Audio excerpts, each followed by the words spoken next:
Hi guys! In this video you will learn how to catch legendary Pokemon in Pokemon GO. Participate in legendary raid battles when legendary Pokemon appear as raid bosses. Coordinate with other players to tackle legendary raids, as they often require teamwork to succeed.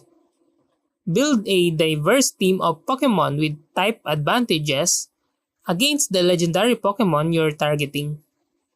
Use golden raspberries to maximize your chances of catching a legendary Pokemon after defeating it in a raid. Master the art of making excellent throws to significantly increase your catch rate. Be prepared for multiple attempts, as catching legendary Pokemon can sometimes take several raids. Time your throws when the legendary Pokemon is performing its attack animation for a higher chance of success. Practice throwing curveballs to earn additional XP and increase your chances of successful catch. Participate in special legendary raid hours announced by Niantic for increased chances of encountering and catching legendary Pokemon. Use the remote raid pass feature to invite friends to participate in raids together, even if they're not nearby.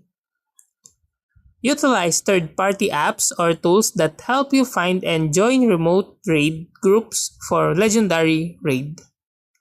Take advantage of events or periods where catch rates for certain legendary Pokemon are boosted. Complete weekly research tasks to earn a chance at encountering a legendary Pokemon as a reward. Complete special research quests that lead to encounters with legendary Pokemon. Attend Pokemon GO events or festivals where legendary Pokemon are often featured or have increased spawns. Use AR mode to physically interact with the legendary Pokemon during capture attempts.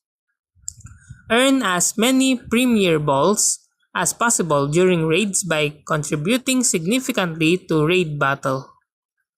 Maintain composure during the capture encounter to carefully time and execute your throws. And that's how to catch legendary Pokemon in Pokemon GO. If you like this video, please click the like and subscribe and ring the bell icon to notify you to our next video. Thank you for watching.